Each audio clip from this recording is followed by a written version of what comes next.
Educating, informing, serving. Fact TV, keeping government honest.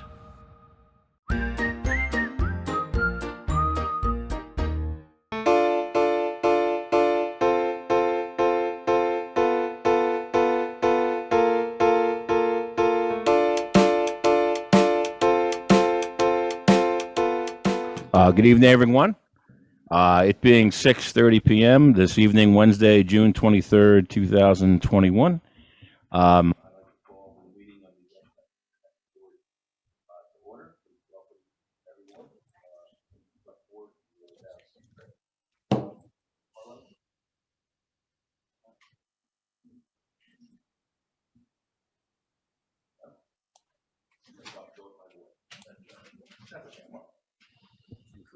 Thank you. And welcome all members of the public as well. I'd like to call the meeting to order. Starting with any adjustments to the agenda. I have none. There being no adjustments to the agenda, moving on to the acceptance of the minutes of June 9th, 2021. I'll move that we accept the minutes as printed. Second. Motion to accept the minutes of June 9th, 2021 has been moved and seconded. All those in favor say aye. Aye. Opposed? No one? The minutes for June 9th, 2021 are adopted into the record. When the clerk is not here, I will try and execute. Thank you.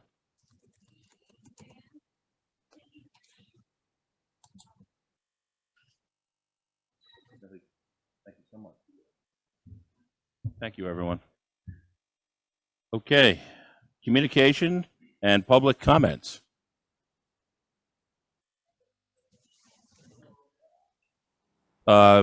Peter Romano, please step up. Right there, sir.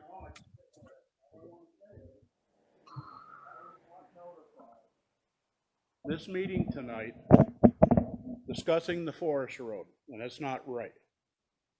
This board should have notified, or the town manager me, because I would not have been there. And this is very important. I lived there 45 years. So I'm very discouraged with everybody at this point. Thank you. Thank you for your comments, and we're very sorry for that. To apologize for that, sir. Are there any further communications and public comments? I'll just interrupt for a second. Yes, my comment is, yeah, folks that have any comments, yeah, you got to step up to the mic so that are attending virtually can hear what you're saying. But to use the mic.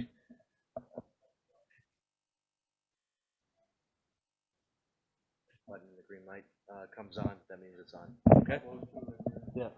So if you have a public to make, what you're going to need to do is step up to this mic so that folks who are attending virtually can hear you. Just hit the button. And the light will turn on. This is on. Okay? Sorry about that. I just, No, thank you very much. clarify that. Are we all set to move on? Are there any further communication and public comments? Okay, seeing none, moving on to unfinished business. First and foremost, the American Rescue Plan, ARPA, COVID Local Recovery Funds update. Unfortunately, we don't have an update. We were all told by powers to be, VLCT being one of them, that we would have notification by now. We know roughly what the funds are going to be, but we were supposed to, before July 1st, have the funds in hand, at least half of the funds in hand, and we haven't seen them yet. I called today, and we are registered.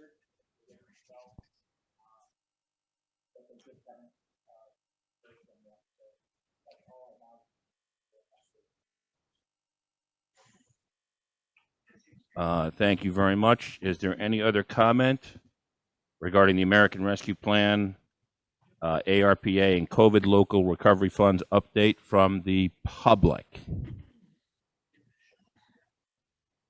Seeing none, either present or online? Thank you. We will move on to the next unfinished business, Town Hall office hours.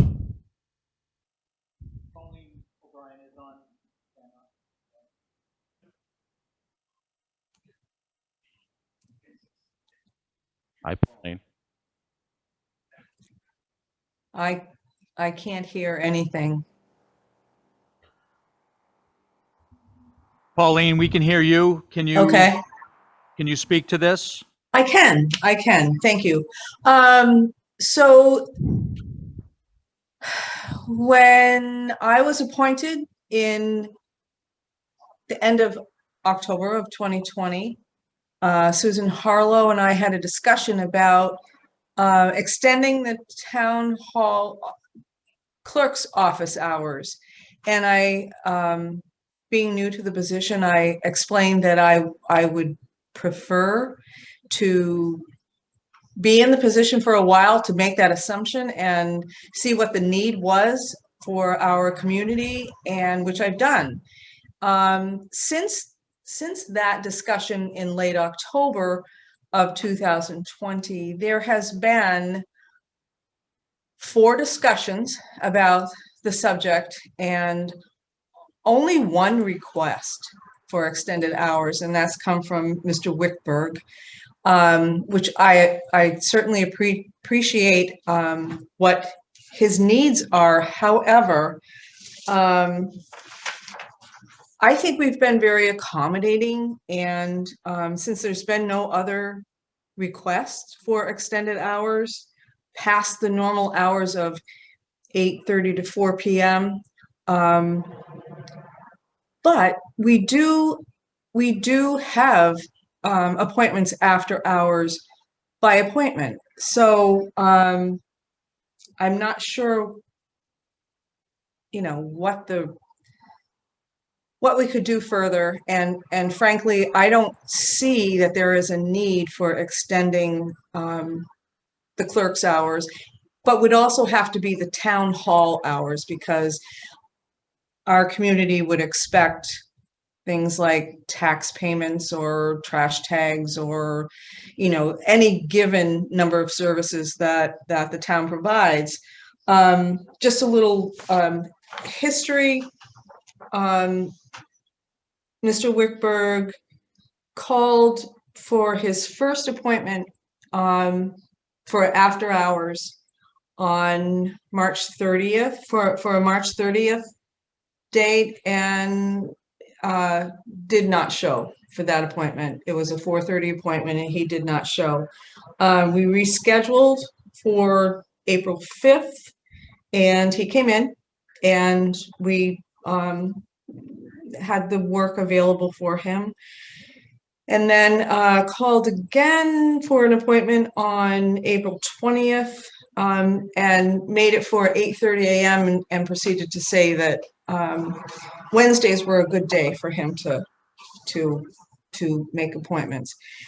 So that was the second conversation. The third conversation was with Yvette Hendler, after she had attended a May Select Board meeting and heard Mr. Wickberg's complaint. And after I explained to her that, we have the office hours 8:30 to 4, but we're available by appointment, she actually dropped the subject. So this is the only the 4th conversation that's been presented.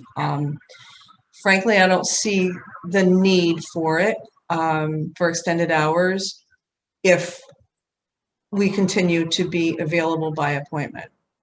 So that's my story. Thank you for your comments and thank you for your synopsis. Comments from the general public? Bob Wickberg. Sorry. Everything you said is correct. There was one thing that you didn't say, which was that one time when I called, I was told that the office was open until 4 and that the accommodation would be, quote, this one time, and I have not asked you to stay late since. I was there again this morning doing more research on what's coming up on under old business E, and I can flex my hours at work, but my hours at work are 8 to 4 normally in Brattleboro, and so getting here by 4 o'clock does require me to get to work late. It's not the end of the world, but I'm curious. There was sent out in the packet, there was a survey of other towns, and quite a few of them do stay open a little later. Has anybody asked any of those clerks whether people do come in? I know several years ago I owned some property in Guilford, and they used to be open until 7 on Monday nights, and when I had occasion to go in there and do research there, I would go over on Monday nights, and I was not the only one to come in. And I asked the clerk whether the extended hours were used, and she said yes, they were. I mean, we're only talking like maybe 1 hour. What would be so hard about going home at 5 o'clock one night a week instead of 4, just to see whether anybody comes in or not? This is a bedroom community. A lot of people commute to Keene, to Brattleboro, and to other places, and you just can't get here during those hours. People work around. I don't think people like to ask for an appointment outside of the normal hours, and given the response I got one time, I can see why they don't. So I'd still like to see it happen. That comment was because we were under a pandemic situation. Okay, thank you for your comments, Bob. Are there any further comments from the public on this subject? On the board? Well, I guess I can see both sides of this, and I'm not so sure how. I guess, is there a way that we can do an experiment about what the need would be other than Mr. Wickberg's need? Because if there is no other, it's not doing it. If there is no other request for it, I understand what Pauline is saying. So is there a way that we can fix this so that it would be possible, by possible to make it easy to do? It's you're right. You should be able to get into the town hall at some point during the time, and if a special appointment isn't good for you, I mean, towns do things different ways, but it may not be really necessary here. I'm just thinking out loud. No, that's why we're having the discussion.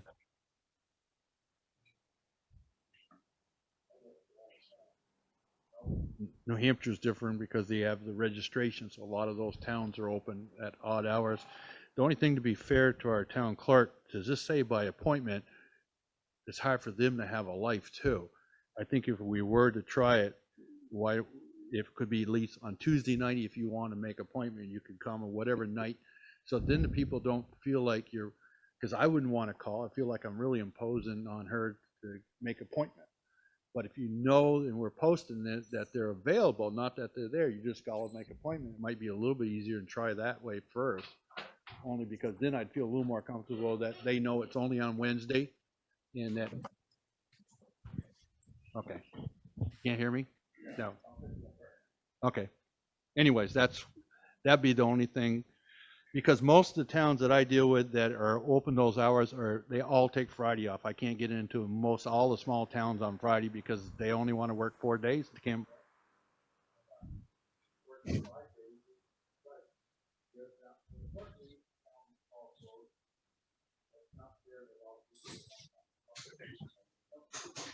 Is someone speaking? Craig Allen is speaking. Okay. Thanks. You hear me now? Yes. Okay.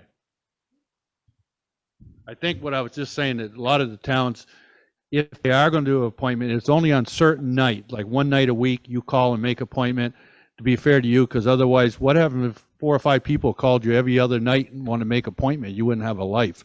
And if at No, least I would do it at, you know, I do have a life and I have other commitments.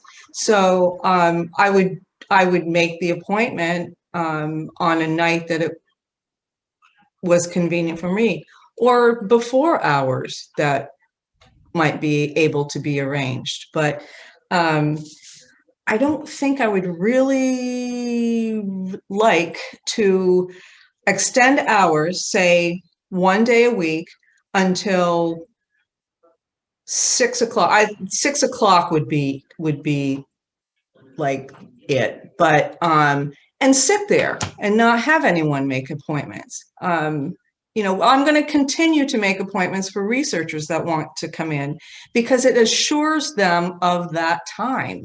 It confirms that they have the time, they have the availability to the records, everything else, and frankly, that's their preference as well as mine. So I don't know why this is such a bone of contention, but it is. Russ Hodgkins, would you like to weigh in on this? I would. It's not only Pauline that's going to be here. Right. I'm not going to allow her to be in a closed building by herself after Thank you. hours. I'm going to have to be here. I have meetings, about 2.5 meetings per week, is what my average is. So that means I'm not going home. I'm staying here for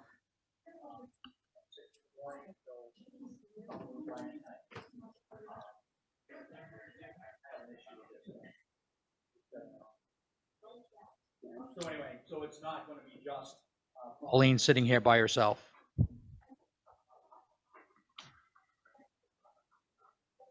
Whitberg. Question, why don't you just come in an hour later that day? I mean, nobody's asking you to work more. We're just No. asking you to shift the hours a little bit so they're more convenient for the public. I guess Pauline asked, why is this an issue? It's an issue because I don't think that the hours are convenient for the residents of the town. I think they could be more convenient. So why not do it? I have at least 2 or 3 commitments every morning before hours of the day. I talked to the road foreman. I talked to the folks that are on their way talk to people on their way to work. They know I'm there. They see my red truck, and they come in. It can be as much as trash. It can be whatever. But that phone is ringing off the hook well before 8:30 because they know I'm there, and I like to be there for them.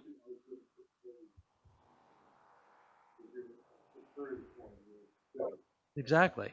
It's every morning.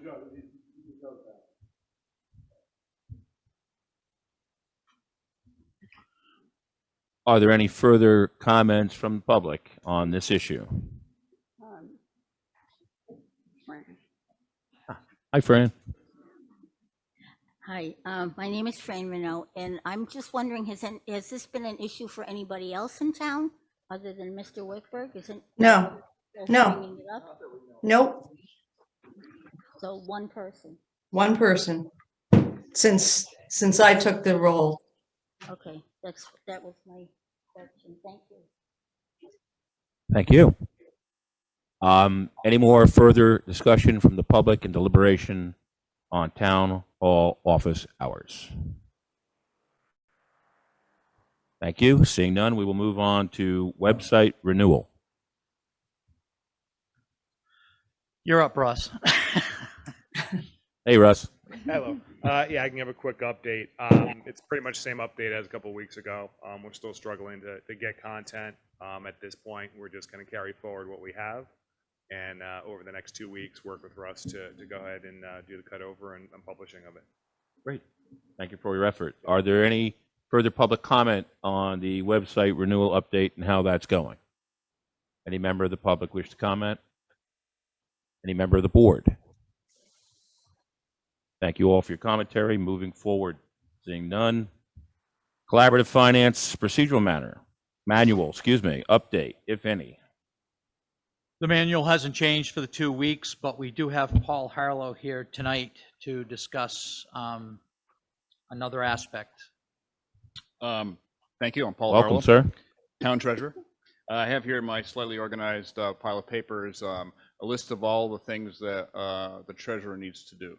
And that details which button to push to do payables, payroll, includes quarterly reports, how to access the vendor portal, and all the duties that on a day-to-day basis that the treasurer has to do.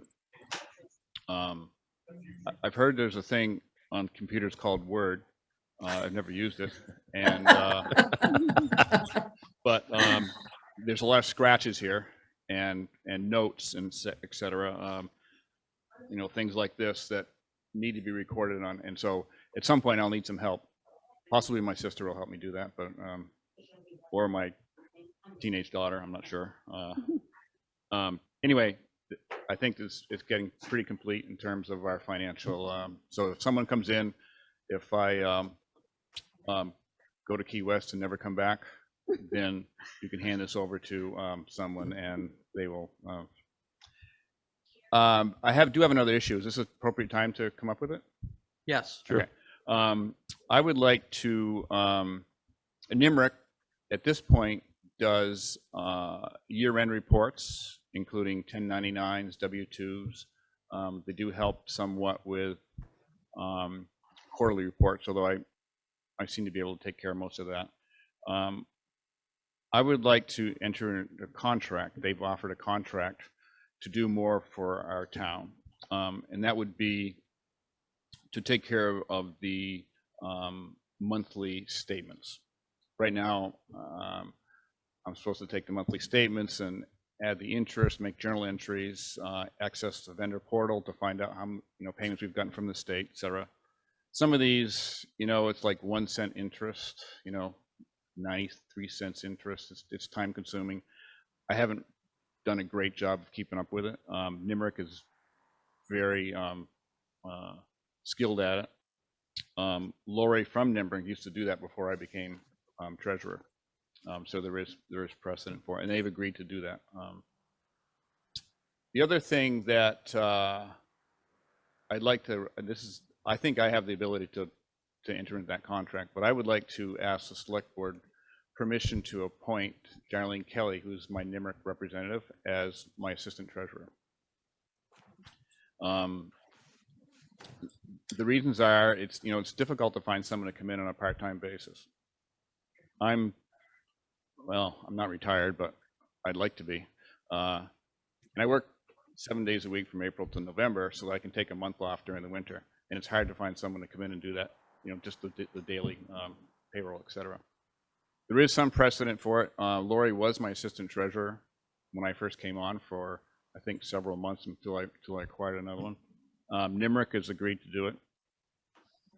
It's not, financially, it's not difficult. I think they're scheduled for 9 hours a month, Russ? Yes. In the thing. And then the assistants, the present assistant treasurers,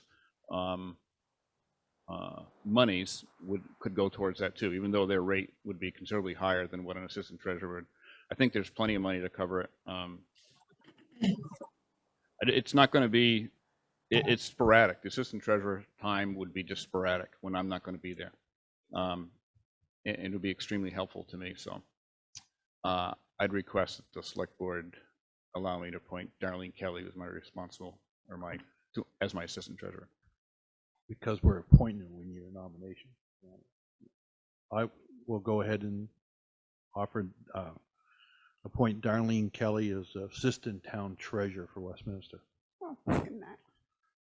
We've received a request, the assistant treasurer, to get an appointment from the select board of Westminster to appoint Darlene Kelly as the assistant treasurer. It has been so moved by Craig Allen and seconded by Toby Young. All those in favor say aye. Aye. All those opposed? Thank you. Darlene Kelly is now your assistant Thank you. treasurer. Thank you for all you Any do. other questions? Are there any questions for the treasurer, who we're very lucky to have with us this evening? Go ahead. I'm sorry, the 9 hours a month is what NIMRIC would do, or the 9 hours a month is, or the 9 hours you talked It's about what NIMRIC is, they're doing now? not doing that. They're on the budget for it. Okay. They can do I up to just 9 wanted- hours a month. I Yes. just wanted to, Yeah. in a minute, okay, so they're budgeting 9 hours a month. We have been budgeting 9 hours as for help for the treasurer or any other financial things. Yeah. Is there any public comment for the treasurer while he's here? Any questions of the board? Thank Thank you you, very sir, much. for your time. Moving on to Hartley Hill Road, private section update. I'm going to give it to Robert. He's been working with Larry Slason and their counsel. I called Salmon and Austrian last week and got their voicemail and left a message in Larry Slason's mailbox. He did not return a call. So I called again Monday, and this time a receptionist answered, and she said she thought that matter had been tasked to Samantha Snow, who works in their office. So she transferred me to her, and I talked to her for a little while, and she asked me for some more documents, which meant coming in this morning and getting another deed, and I scanned that at the office and sent that off to her today, and I haven't heard back from her since, but it would be kind of a quick turnaround anyway. But so maybe there'll be more to talk about next time. I would also like to take this opportunity to thank you for your clear, concise, and coherent synopsis that you provided. That was, it's just good to have it here for those of us who haven't been around that subject as long as it's been going on. So thank you very much for that. You're welcome. Thank you for the update. Any additional comments from the public on Hartley Hill Road or the board? Seeing none.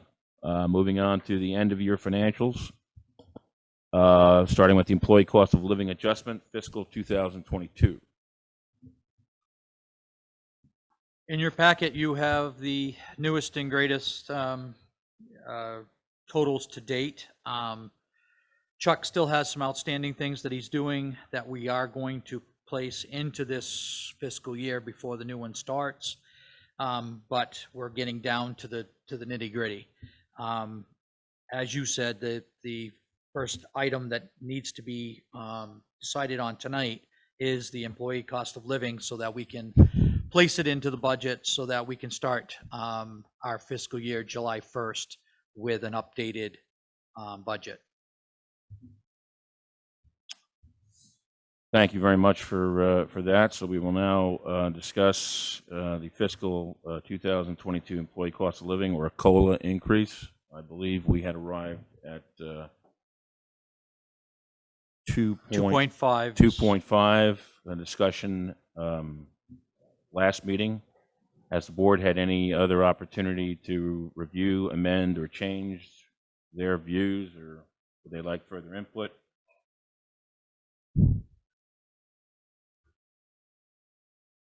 None? Any comment from the general public on the cost of living increase for fiscal 2022? Seeing none, now entertain, do we need a motion for that?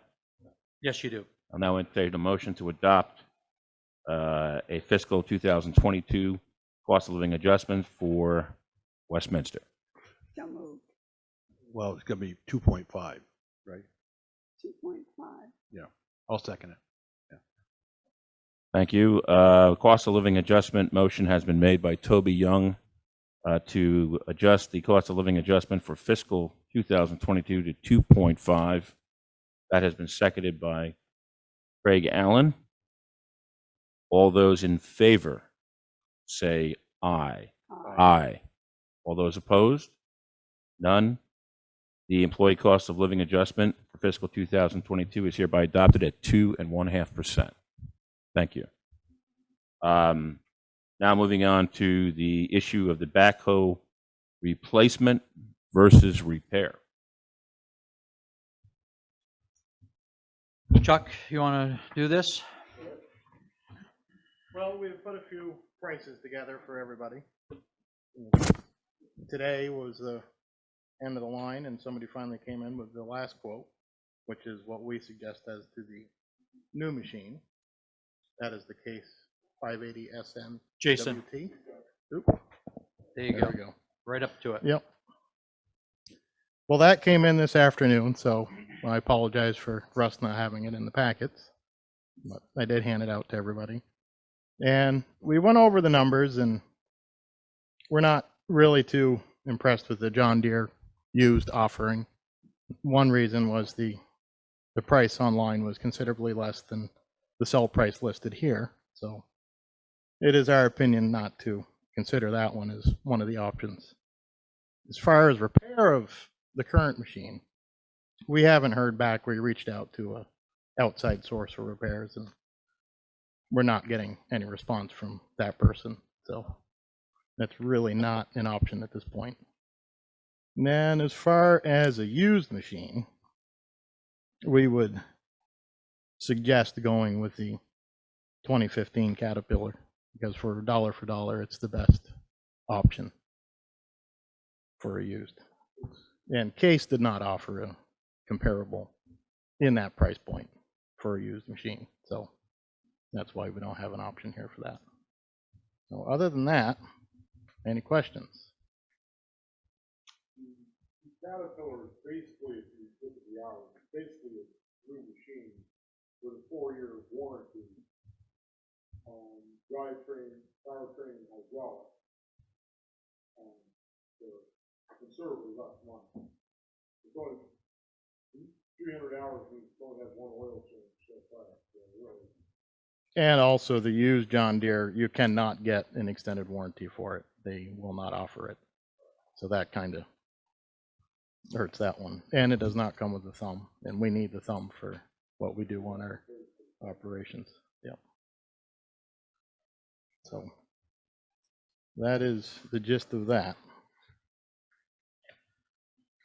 Any questions from? Yes, comments, please. Well, my comment would be that when we went to the voters to put the excavator and purchase a new excavator, then we purchased a new trailer. It was to keep the hours down on the backhoe to extend it. But things always change. I think to go to the voters and buy a new backhoe would be, I don't know, kind of a slam. I think buying a used one makes a lot of sense because we're not going to put the hours on it because of the excavator, so we can extend the used one compared to just buying a new one. And I would say I'm for buying a used one with a warranty. The Cat seems like a pretty good deal. How we pay for it, that'd be the next discussion.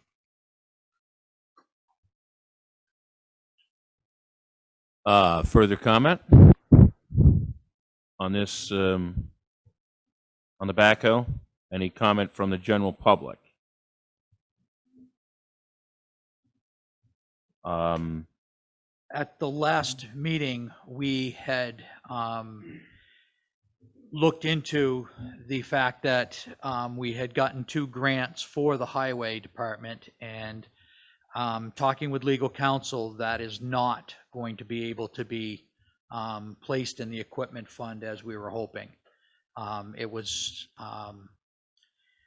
It was paid for out of the general fund, and that's where it goes back to repay the general fund. And so that is not an option.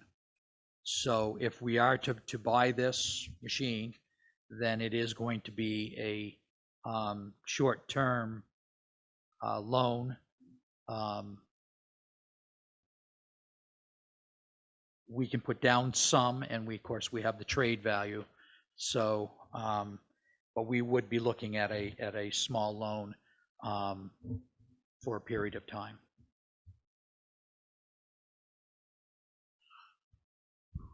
To make sure, too, that the public is fully familiar with the numbers that we are bandying about, is there a consensus of the board and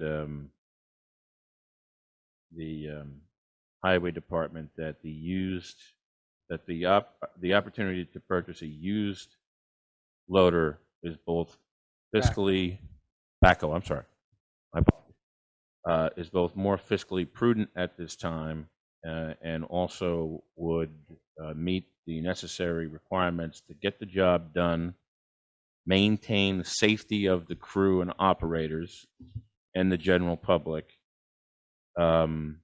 which is paramount. And the price would be $58,000. Am I reading that correctly, ladies and gentlemen? No, Okay. 70,300 trade difference. That's the one we're looking at. Okay. Because that's with the backhoe, with the trade, Mhm. and then we're purchasing warranty and we're purchasing transporting it here. Am I correct? Yeah. Okay. And I did read Larry's comments regarding the inability to utilize certain funding. So what amount of money would be available to place towards that balance? We If don't any- have that number exactly, but it's roughly $10,000 that we could put out of the equipment fund towards this, plus the, like we said, the trade of 24. So the 70, we would be looking to borrow 60,000. As to opposed to the two brand new ones, which are on the right, correct, Chuck? 102,000 and 110,000, less the money or whatever monies you just stated, for roughly a $30,000 differential in savings by going with the 2015 Caterpillar versus the brand new vehicle. I just want to be clear for the public. 30 to 40,000, yes. Okay. You might make a point too. Please. If we didn't purchase the excavator, I would think this would be the stupidest idea to buy a used backhoe. But because we bought the excavator, I think it makes a lot of sense. Only question to Russ is the 10 come out of this fiscal year? Yes. Do we have going to the next year, which is only the next meeting? Do we You have? don't have another meeting in this fiscal year. No, the next meeting will be in the next fiscal Absolutely. year. Sorry, yes. We're hopping across. Do we have money in that capital fund?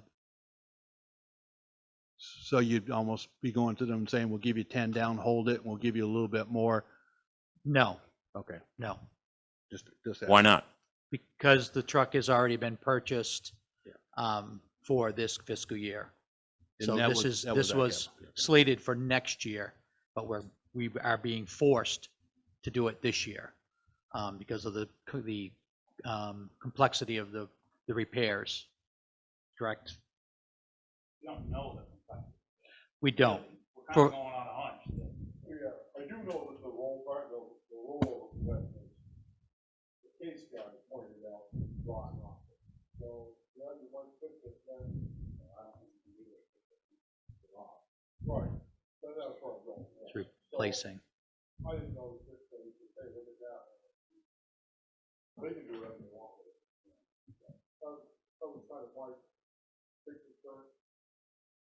But I agree with Craig that, yeah, it's probably crazy to buy a used machine, but this machine, it'll last a while, really, 300 hours, something.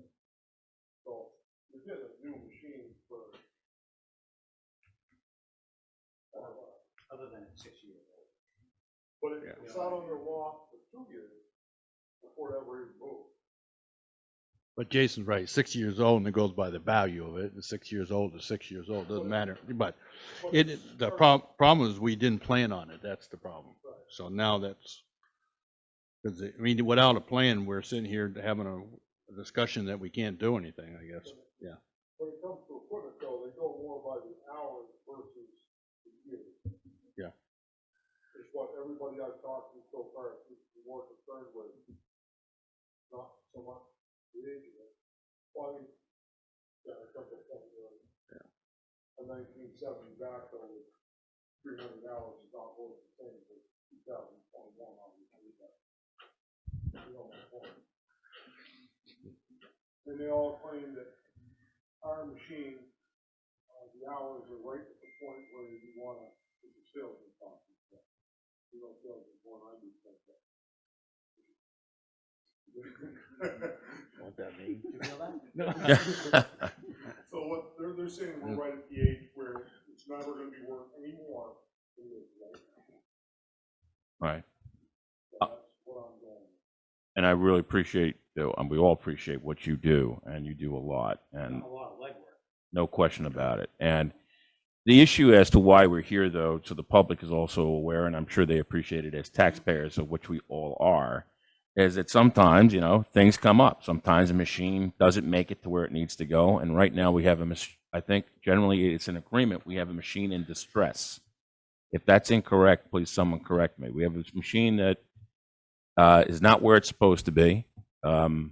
It probably will not or could not make it to its end without considerable maintenance placed into it, which is impacting its resale value or any wholesale value it may have at the end. And I may be being overly prudent here. I also deem it to provide, you know, when a machine's not working of this magnitude, it can become a hazard to both people on the road and, of course, our valued work crew and our fellow citizens. So that's why we're having the discussion. And I thank everyone for the work. The issue, though, that Craig brought up, and I just want to make sure we're clear on this, there does seem to be a bit of a differential here where, forgive me, where maybe the new one is not all that bad of an idea. Jason just mentioned it was 6 years old, as Craig did. So 6 years. Go ahead, please. One problem with the new is nothing is available until this fall. And that's at the very earliest. That is one problem we're up against. Other than Case. Case has a new that they could get by middle of July is what they were saying today. Jason, you should be talking to Yeah, the mic, if please. you would. Thank you for all you do as well. Yeah, the problem with the new machines, nothing is available. And a lot of that has come down to the problem that the world is facing right now with all the shutdowns and everything else, small workforces. So none of the new machines are available until at least this fall. And that won't do much for us right now if we have a problem that we need the backhoe for. Whereas the used machines are available. They're readily available, and especially the Caterpillar. It's waiting for somebody to pick it up and put it into work. So, and then It's a again, seller's market right now. There's no Right. equipment out there Mhm. anywhere. I mean, it's a bad time to be purchasing a backhoe. It really is, because you're at their mercy. There's just nothing out there for inventory, but it does seem like it would fit it. And I guess as I'm going back to how do we pay for it? I mean, I'm with you a lot of times, but I hate borrowing money, but I mean, I guess, is that even a possibility? That we go, It is a possibility, and we also have the possibility of paying it off after town meeting. If the That's what town, I'm if the thinking. voters would allot some of the surplus that we are going to have towards it, we could literally pay it off in March.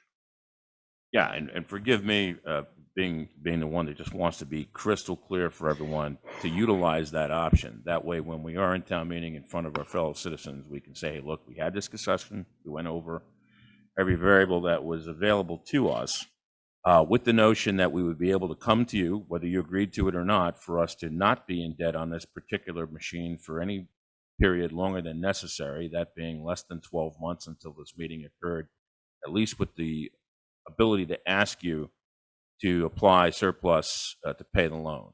Would that be a fair thing to say? Yes. And this is referring to, what are we talking about, buying a new one? Is that? Well, at the moment, I believe, unless, please correct me, the ability to get a new machine seems to be delayed because, again, because of the manufacturing backup based on COVID globally. These are global this would be, companies. Talking about The used one. the used one, yeah. And, you know, the fact that it says 341 hours is basically a new machine. I see no reason why we should have to would do anything else with this one. Thank you, Toby. Yeah, I'm just trying to understand the timing, because at last town meeting, we put 145 into the equipment fund for July 1st. That's 7 days from now. Wouldn't we be able to use that funding? That funding is earmarked for a truck that is on its way to us. Gotcha. We did not put that money towards the backhoe because we didn't realize at that point the backhoe wasn't going to make it. Everything's got a schedule. Yeah. So, good question. But in the following year, we're not earmarked for a truck, right? So that was the year we were gonna buy the backhoe. So we're skipping is we're jumping it. That's correct. We're jumping it a year earlier. We put the backhoe back when we bought the excavator, that's right. That's correct. Right. Should have been replaced by now, really. Right. Well, Excavator. The excavator and the, yes. I've got a. Please. question. Yeah. So how are we gonna fix this in the future so that every time we do a job that involves grant, I don't go backwards. I spend money out of my budget to do a job for it. But when the money comes back, it goes to the general fund, and that's where it stays, and we can't get it back for setback or whatever the issue may be. Or culvert for the rest of the town. So just people on Quarry Road benefited from the budget that everybody voted on to do the entire town's work. How are we gonna fix that? That is a very important point, and you're absolutely right. How are we going to fix that? The only way you can fix that is if the highway department has its very own budget. Which, what we've discussed. Or Chucky does a better job of keeping track of his paperwork, but just picking on you. But yeah. Yeah. No. It is incorporated in our general fund.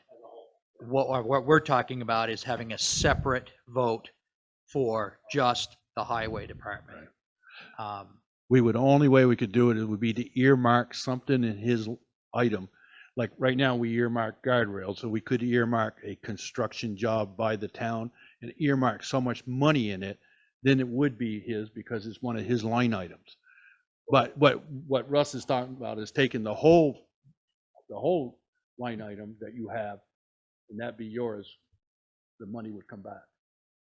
So what Rockingham, yeah, exactly. What they do is when they have a grant come up, whatever it may be, they added a line item for that project, whatever it is. Right. And then so the money comes back into that. Yeah. You base. It just seems like every time we do it, every time we get a grant, we go backwards.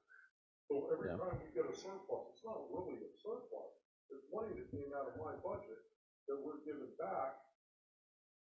Which plays great to give it back to the taxpayers, but really, we're going backwards. Every time we fight to get a grant, you should be doing over and above with that money and getting better, but really, you're not. No, but we gave the voters by doing it the way we're doing, we're giving the voters a chance to say, we're going to go out and hire Mr. Construction Company to do the job. Instead, we're asking you to do it, and we're not paying you, is really what we're doing. So. And the way the system works is that you're doing the work, you're paying for the work, and then you get the grant. Yeah. And that could be a year or two later than when you actually did the work. So hence why it's going back into the general fund, because the general fund had to pay for the job while it was being done. And so now these two jobs that came in, they're sitting there as earmarked for Forest Road and drawing a blank. Henwood? No. Sorry. Hartley Hill Road. So those two chunks of money are sitting in there, but they've already been paid for out of the general fund. So hence why they have to go back. But if he had his own. Out of the highway budget within the general fund. Correct. Correct. Well, that's what Cynthia Stoddard brought up right away, was to take his and make it a total separate. Total I think we separate. should just got to work that. We're not going to solve it tonight, but No. we got to work that way. No. Why haven't the budget been separated yet? Why have they always done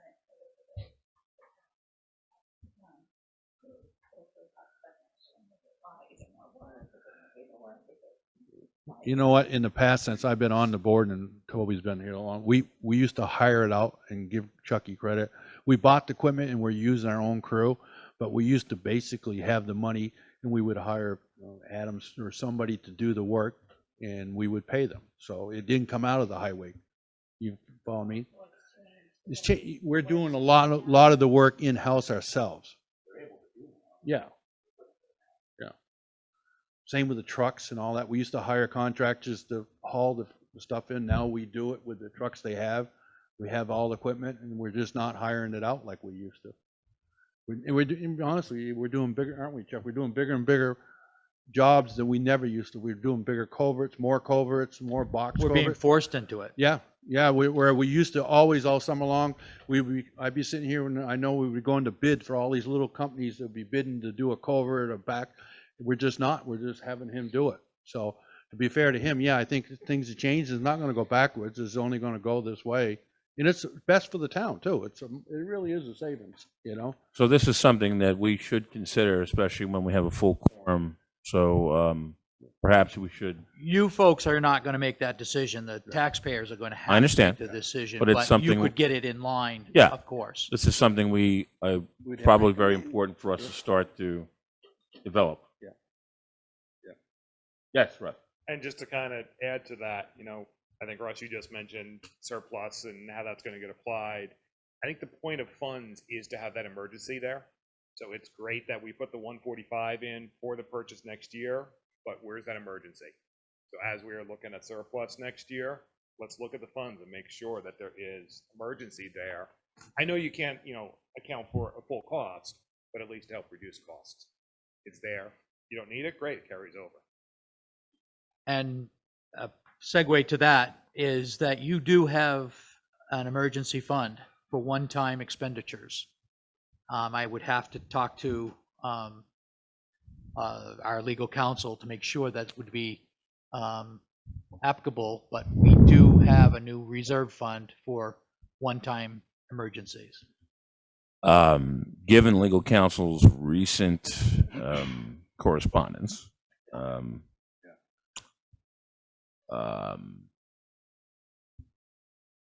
you want to revisit that? How much money would we be talking about in this particular case to allocate to the backhoe? 60,000. So we have 150 in that fund for one-time emergencies. yes, and then forgive me for being verbose, but then we may have a debate over what constitutes an emergency. Absolutely, correct? and that's why it was very clear that it's up to the select board what constitutes an emergency. That was the exact discussion we had in front of the voters Right. about that. How do we, and we never really understood it ourselves. Other than emergency is like, maybe if he came to us and said, we have to have a backhoe and you can't fix it, maybe this one's a little gray area because maybe you could fix it. Right. You know what I'm saying? Which we haven't really established providence that we might be able to. Correct? Yeah.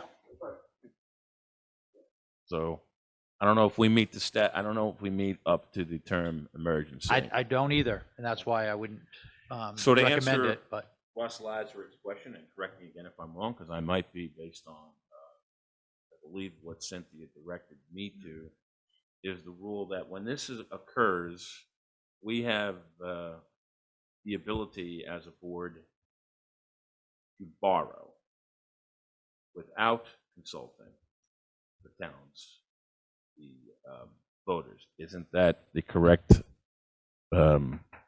statement? in an emergency, yes, you do. Again. That's why I would say you're not going to do anything until we get legal counsel to weigh in and say, Yes. yes, this is Are you actually borrowing from the emergency fund? Can you actually go to the voters and say, we took 60,000 out because we had emergency to use, but we're asking you to put it right back in again because of the surplus the following year? And here's the good thing, we didn't pay interest on it because we didn't go to the bank and borrow the money. That's typically what you would do. If legal counsel would constitute this as a one-time emergency. Okay. So this brings us back again to legal counsel then. I would think so. Okay. Are we in Um, agreement? Go ahead. Kevin, it's Alice Cadrano. Hi, Alan. I am hesitant to take an equipment failure as an emergency. In my mind, you expect equipment to fail eventually. It wears out or breaks. To me, an emergency is something that would affect more people in the community. But that's just my opinion on a definition of a true emergency. And your comments are well taken and appreciated, and thank you for making them. Are there any further thank you. Do you have anything else to say, Alice?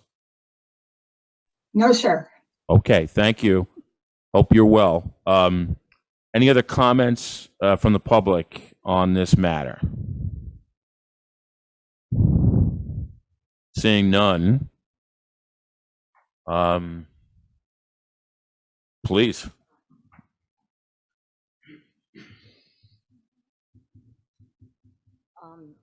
I just want to answer this because I don't know the answer. What happens if it breaks down and we don't have a new one already? Like, we don't have this situation figured out. We're still thinking about it and it breaks down. What, like, really? Right. Okay. I'm just trying to figure out. Hey, Chuck, just so I know, I mean, Valid question. From day one, I just thought we didn't have a choice to go lease one because there is no rentals anywhere around, right? Every place is empty. We're in a weird time of the, right? Because normally to answer a question, we would just go out and rent one for the summer to get us through until we went back. But there's not, this is a 1 year where there's just not an option. It really is a weird time. Chuck, is there a possibility of lease to purchase for this thing? No. Okay.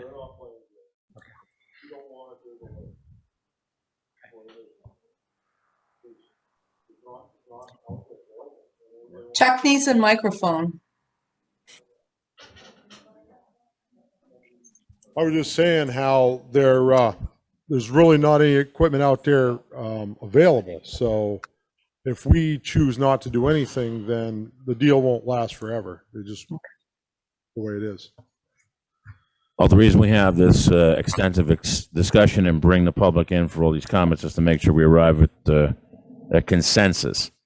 So we're back also to the possibility of fixing this with maintenance, correct?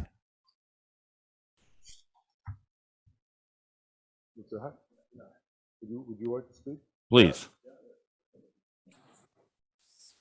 Kevin, it's Katie Dearborn. If you will allow me, I'd like to make a few comments. Sure. Katie, could you just wait a quick second when Jason speaks, and then you're next? Thank you. Thank you. Thank you. Yes, the problem we're up against with fixing this machine is anything we put into it, we will never see it back. The value will never go up with this machine. Right now, it's here. It's only going to go here. And that could include $16,000 transmission. It's still only worth what the trade is right now. It's never going to be worth more than that. So it'd be money very poorly spent on behalf of the town if we went that approach. Oh boy. The rear differential, the brakes, the rear brakes, which right now those are working. Problem is, it's the hours on this machine. Everything is right at the edge of needing a major overhaul because it's considered near the end of its life cycle for the kind of machine it is. If it was a farm tractor, you just keep going through the fields. It's not a big deal. But this is the machine, when we need it, we need it. And we can't be sitting there, oh, hold on, gotta go get the oil. Well, we blew a hydraulic hose again. So, and that's the real issue is starting to make it noise, and you can't pinpoint it between the transmission and the rear end. And I'm afraid that something special is going to break. Got it. And then we're going to have to fix it. And then what are we going to do? Understood. That's why we're asking you. You're the experts. You work it every day, and you're also putting your limbs out there. Okay, I know it comes with the job, but we talked when I went to see it. Right, I'm not an right, expert. yes. So you did say that there is safety issues, There are correct? safety issues that Okay. are of concern. Thank you. Katie, you there? Yeah, I'm here. Thank you. Okay. So I want to bring up a few points. I was certainly involved in the town meeting where we set that money aside. And I very much think it's within the purview of the board that you make a decision to use that money and that this does constitute an emergency.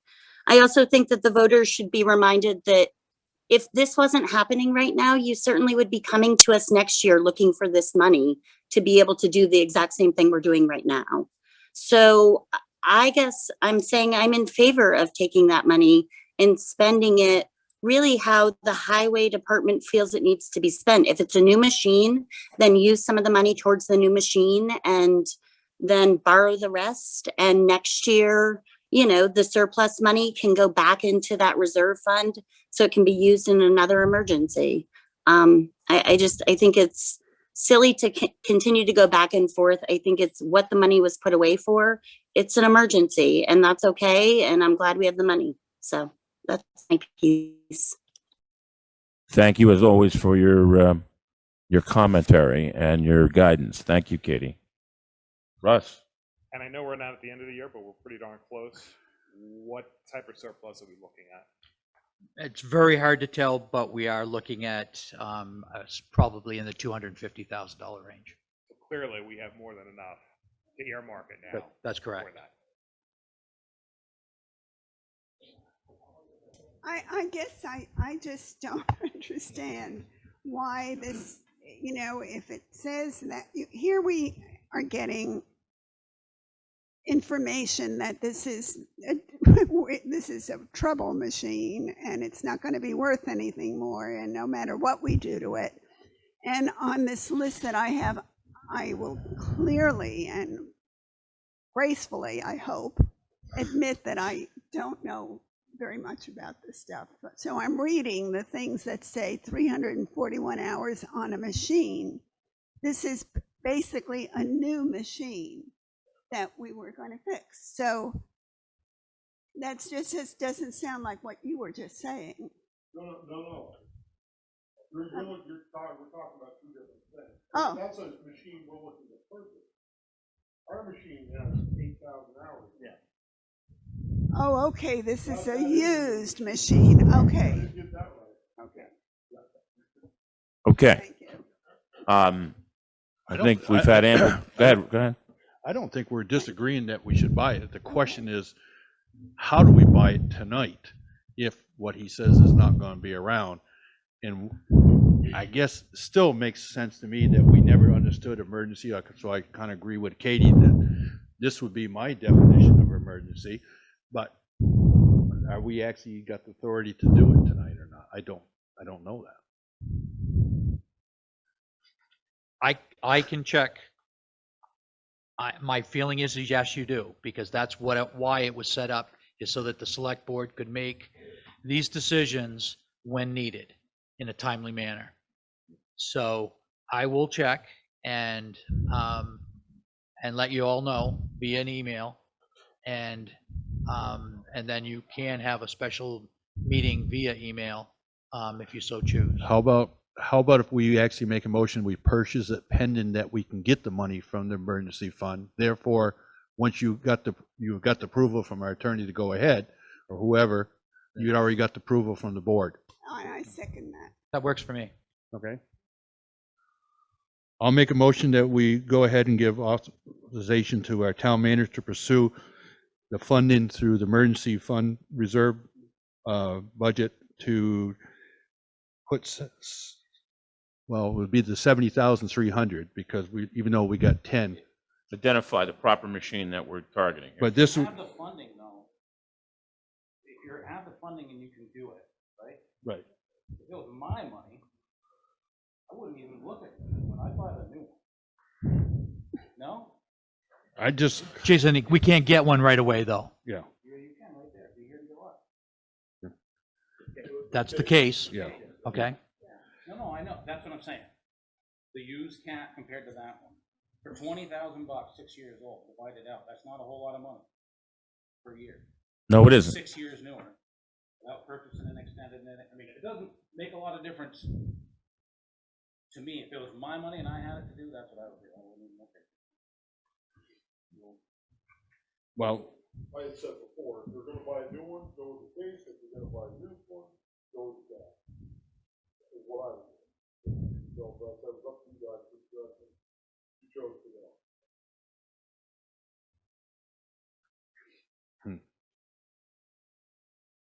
So we are back to, do we want to consider the new machine, or are we okay with the 2015 cat? If they're good with it, everybody's good with it, I'll go along with it. I just gave my opinion on what I would. No, that's what this is all about, to make sure everyone's had their say. this case included everything? And then some. Came with a pusher. No. Oops, sorry. Sorry. Oh, I'm sorry. That's what I thought he said. Sorry. What year's the one we had now? 5? Yes. You go 5, so you go for a 15, you're only getting 20.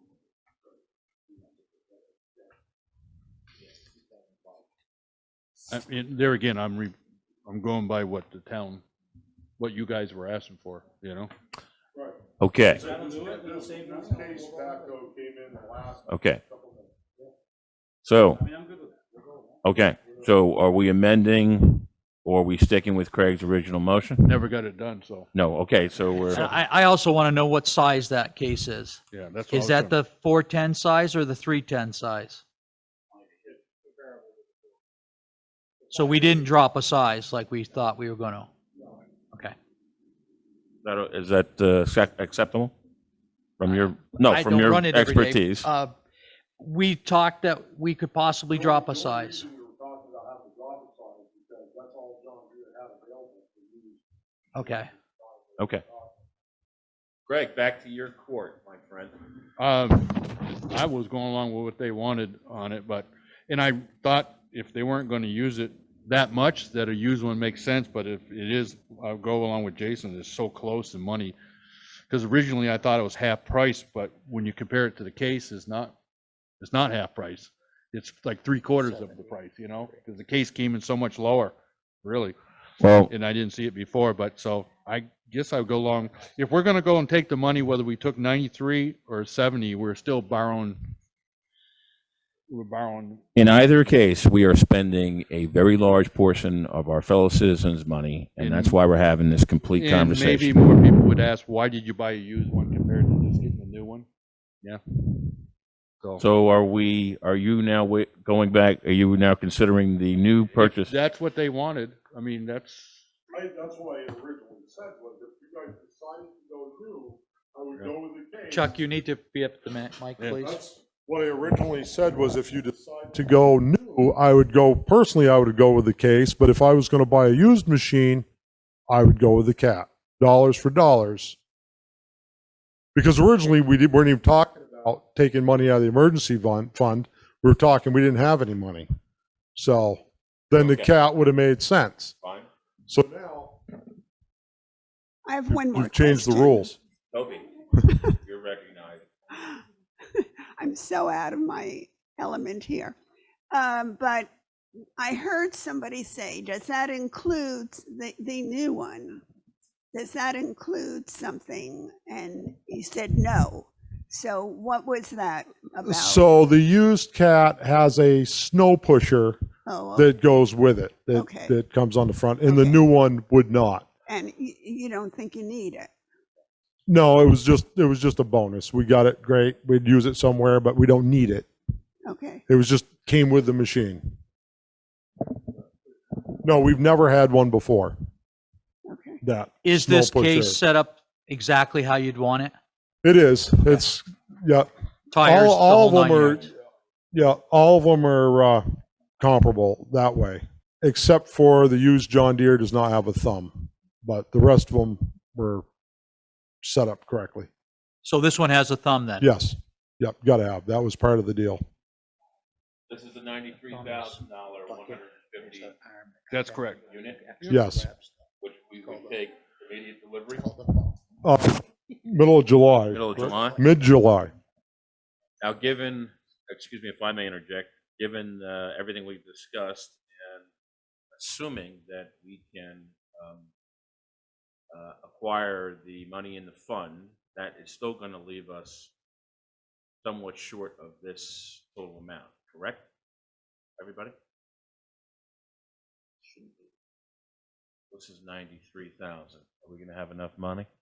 Out of the reserve fund? Yes. Yes. Okay. Absolutely. You had 150 there. Okay. My only last question, if you're gonna, is could you please get a price for that 2-year power line warranty? Because normally there's not that much money to look at it. That's 2 years is not very long for a warranty, to be honest with you. No, on the new. I'm looking at the new. No, if they want a new, I'm with you. I think it's the price is right, but a 2-year warranty for a power line on a brand new backhoe is not very long. I agree. And so I would think like a 5 or a 7-year power, yeah, and only get the power line. That's just the engine train. Right. Yes, sir. Peter Romano again, and I think we should go with the case and end the discussion. Simple as that. The new one. Go with the new one. Thank It you will very be much, here sir. in July. We don't have to wait the next year or fall. Do it now. He'll have the equipment. He can use it in July. Thank you very much. Thank you. Um, So, can we have a motion? Well, since I started it and Jason diverted me to the right direction, I'll make a motion that we go ahead and authorize the town manager to pursue taking $93,150 from the emergency fund to purchase the case 2021 loader, I mean, the back, it says loader backhoe, the 580 from Beauregard. Motion has been made and seconded. Excuse me, we have a public comment. Yes, sir. Craig just made the motion based on the estimate, but he asked to have the warranty looked at. Yeah. We won't have money for the warranty. Is that correct? They can, But he did ask for the 93,150 coming out of the emergency fund, so we do have 10,000 out of our equipment fund that we could supplement it. in most all the extended warranty, they give you up to a year to purchase it. So it doesn't have to come out of the original sale. Okay, motion has been made and seconded. Did you have something on your motion that says that it's required to have the 2-year warranty. Oh, I'm sorry. And the extended warranty. They had to just price it and come back to us. Yeah, but you don't have anything in the motion about it? No, because I don't know how much I can require about it, but then we'd have to come back to get authorization. No, but for why the- don't you say pending an agreement for an extended warranty? I don't have a problem with that, other than we would have to come back. Is that right? Yeah, and we can't purchase it if you. If you put that in, we can't purchase it because it has to be exact dollar amount. And as Craig said, you can purchase that later in time. Right. It's not like it has to be at the time of sale. Well, but if you know you can purchase it, then it's fine. But if you don't know that you can purchase it. We don't know how much it is, so how do you do it? Well, so then you're willing to pay whatever it is if you leave it out. That's fine. No. If you're willing to do that. It's part of the trade where you actually purchase it and then you call back and they give you up to a year to purchase that warranty. Okay, that's fine. Yeah.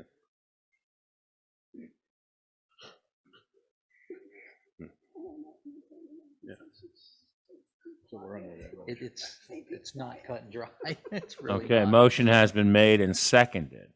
Are we now ready to conclude this issue and vote? All those in favor of the motion? Say Aye. Oh. aye. Yeah. Aye. Opposed?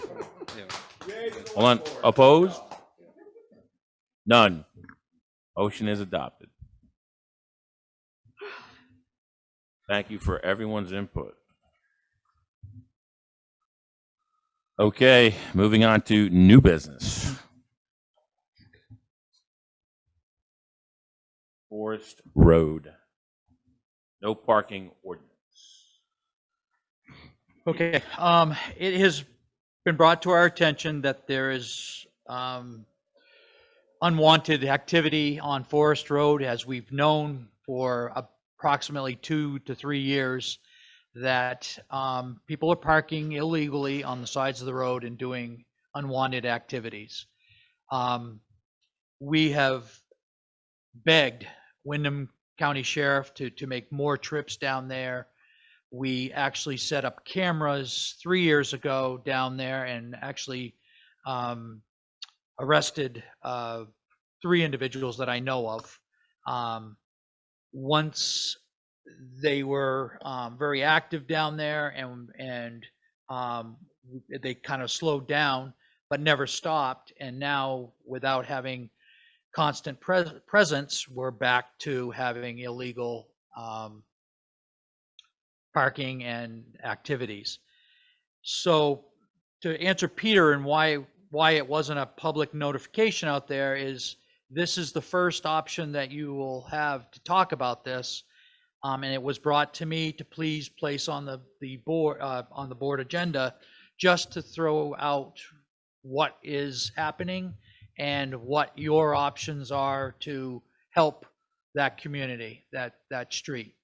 So at this point, please, someone take over.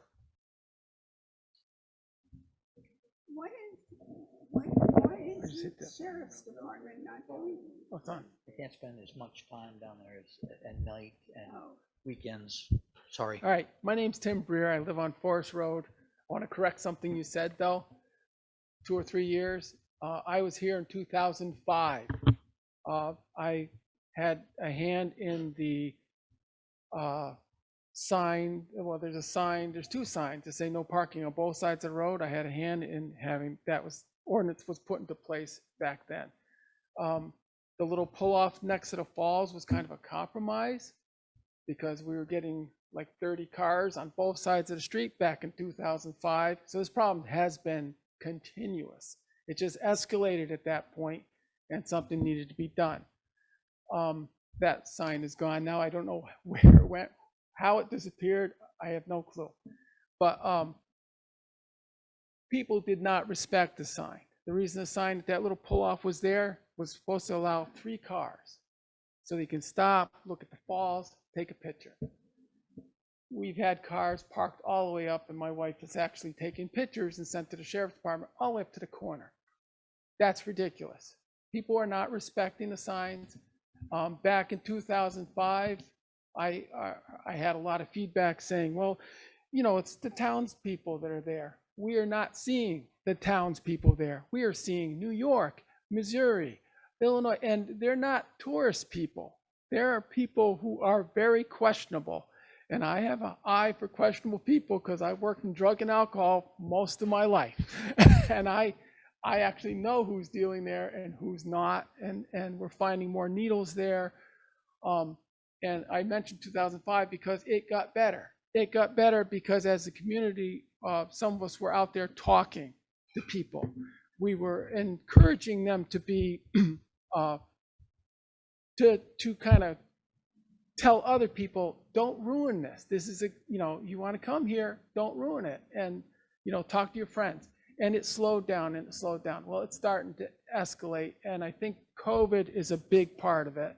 I think people didn't have anything to do. So they were Twitter and Skype and everything. Hey, party. And it was like spring break there. And they were rude and obnoxious to us. I had a physical on my land, a physical altercation where someone was throwing rocks at me and threatening me on my own property. And that's when the sheriff got involved, because you're getting easygoing people who are there, who are at retirement age, who want a quiet, peaceful community. And it's turned into spring break every summer. We dread the summer. And it's not even people from around here. There is access, if people want to come swim at the falls, which they shouldn't, because it's like the fourth most dangerous waterfall, around. In our area, yep. They can access it through the trails. There's public trails that lead right to the falls. When I go time to a fall, usually a hike, and you're not bring a couple 6-packs or a case or whatever you're bringing and leaving it, and so or leaving it at that little pullout. So we notice, and I know it's been an aggravation for the town, but when you get years and you finally had it up to here, you got to do something. I know it's been an aggravation to you guys, but we felt we weren't being heard. I sent this in March. I didn't hear anything. I heard people talking, but I didn't hear anything to show that I sent this in. And It's a request for one-way road. It's broken down to 2 parts. So one was for because some of the neighbors wanted to make it one way, but I had another part where we would try to block off those. There's like 6 pull-offs. And first of all, put them there. Who proved that? And I don't think anybody did. I think that over time they get worn in. And can you imagine if I decided that I like your yard and I like to hang out in front of it, so I'm pulling in, and over time I'm going to make this nice pull off that everybody else sees, and now it's an invite. If you think about it, it's an invite. You pull off, you're going, hey, everybody else pulls off there, why don't I? And so it becomes like the norm. That's the normal spots now, and they're not pull-offs. They're parking places. That's what they are. That people are parking there. People are parking there at all hours of the night. It's very unnerving. A couple of my neighbors who don't have weapons have bought weapons because they don't feel safe in their own homes now. I'm considering buying a weapon. We have some of them have invested in security. We're investing for our own safety because we don't feel safe, because we have been confronted by people. I think you had right to your door, knocking on your door. He gets constant abuse. He's right across from the falls. He gets constant abuse. I don't know whether everybody's out on him or what, but it's got I think, an easy solution, a simple solution. I'm glad you're getting a new machine because you might need it. I think a nice solution is just fill in the, what I was talking to David here from the Basin Farm, we were talking today, and he feels like there should be some pull-off, right? But to get by, get around. For emergencies. And I understand that, but we don't need, on a half-mile road, we don't need 6. And so some of those need to get filled in. Or I know Frank, who lives up, I don't know Frank's last name. Frank Hawkins. I know he likes to pull down there to use his, to have access to his land. Well, that's fine. We don't want to totally ban people. And I think that, I was thinking about it. If you were working in your yard, you could get people to park, who are doing construction, or if you were doing work, you'd park in front of your yard. Nobody's going to hassle you about it, right? So if you're parking along your own land, then I don't think you're going to get hassled for parking. So I don't think that should be an issue about no parking. Definitely that across from the falls needs to be blocked. That one is a serious problem. People don't even bother parking in it. They're just parking on both sides of the street, and there's clearly signs put up by the town that say no parking on both sides of the road. So, and they abused the ordinance that says you can park 3 cars there. They've abused it. There's no way someone's not going to abuse it. So I think it needs to disappear. Whether it's a poles there, whatever is safe, whatever, works. But I think we're tired of dealing with it. We're tired of having the responsibility of calling the state police, who give us a lot of lip. and actually make some pretty negative comments. Like they told me, my wife witnessed this. I called because three drunk, very drunk individuals stumbling were going to go to the falls, and I called to stop them because I was afraid they're going to drown. 24 drownings there. I was afraid he's going to drown. The state trooper came and harassed me because they were gone by that point and harassed me. And why are you calling us? You need to get your own. You need to get together with the other residents of the town of Westminster and buy your own police force. Don't be calling us. So that's the response we get. And that's not the only response I've got like that from the state police. So I'm a little bit so I feel like I can't call them. And I know some of you have some of those responses too, right? And the sheriff's department has been great this year. But what frustrates me, I was telling David this morning, is it took a violent interaction between two people. When you call them before, no one shows. No one shows, or they show up 2 hours later. By that point, so we understand that they're busy. I hate to have to be calling people for parking. They were nice enough to give my wife a text number, one of the sheriffs, and told us to take a photograph of, people. Which parking one was that, can I ask? Yeah. Can I ask which officer that was? My name's Jess Fellows? My name's Okay. Pat Thank you. Mayo.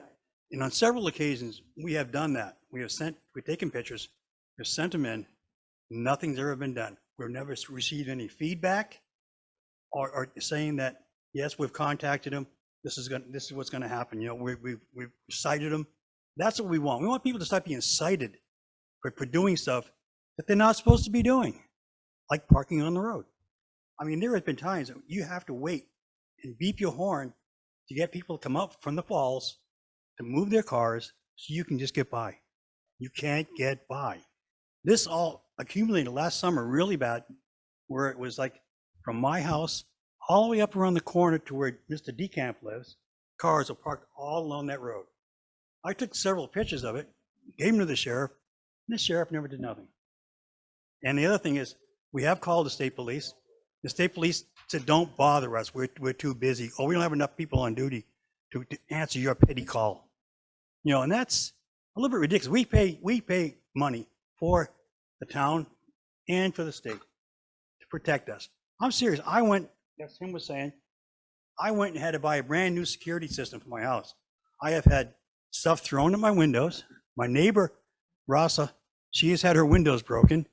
I have had stuff, deer parts, laying in my driveway, laying in my front yard, because I've confronted some of these people and told them they can't be here. Several times at night, I've seen cars parked right down the middle of the road, 3, 4, 5 cars in a row for a half an hour, just sitting there.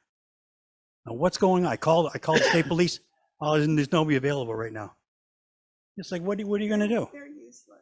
They totally useless. I mean, it's like, yeah, and now I'm starting to carry a gun around because of that. Because I am literally getting afraid to come out of my own. I know how to use it, believe me. I've been trained on it very well, being in the military. But I mean, my neighbors don't have one. And what if they confront somebody and all of a sudden, the drugs down there are really, really bad, and nobody wants to take any time to like educate the public and say, go away. We don't want you down here. I mean, it's fine if they come down and go swimming, sure.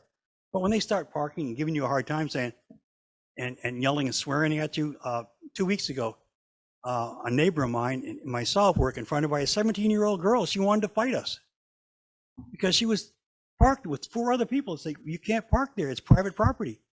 And so we called the sheriff. Jessica came out, Fellows. And by the time that she got out there, they were gone.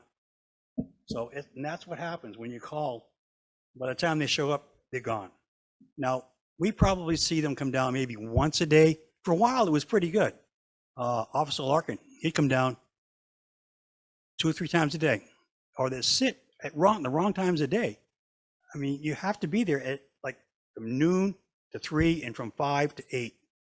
That's the busy times or the hot times of the day when people decide they want to come down to go swimming. And this happens at night too. They park anywhere on that road at night, 10, 11, 12 o'clock at night. You don't even know that they're there sometimes. So that's all I had to say about that. Thanks. Oh, the other thing is one of those areas that were what he was talking about was a pull-off that was man-made by the, well, actually, the town actually ended up making it, not on purpose. They put a culvert in, and that was across from Rossa Springy's house. They put a culvert in to draw the water away from her driveway, and there was these big stones that were placed there. They had actually come through, the people, and pushed the stones over the edge, and they made that cutout even bigger. So that's an illegal. That town never did that. There was big stones there to stop the cars from parking there, and to let people know this is a dangerous spot. Don't pull there because there's ledge right there, gone. So that's the other thing I was thinking about on the cutouts. Thanks. Thank you. Okay, but I think that an easy solution is to extend that, to possibly move that sign that says no parking on both sides of the road down to where, what's Todd's last name? Ward, Todd Ward, who dumped all the dirt on the side of the road. I don't know who put that sign in that says park on one side. I can't get a clear answer on that. Did the town do that, or did he do that, or did?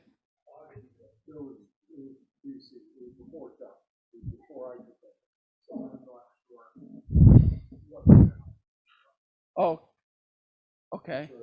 Because all of a sudden a sign showed up a couple weeks ago that says don't. It looks like a professional sign. Okay. As a desperate attempt to. Chuck, please. As a desperate attempt to fix this, they've put debris and stuff, somebody has, in the turnarounds, in the pull-offs, because there's no other way to stop it. So there's brush and stuff, and what it's becoming is a hazard. So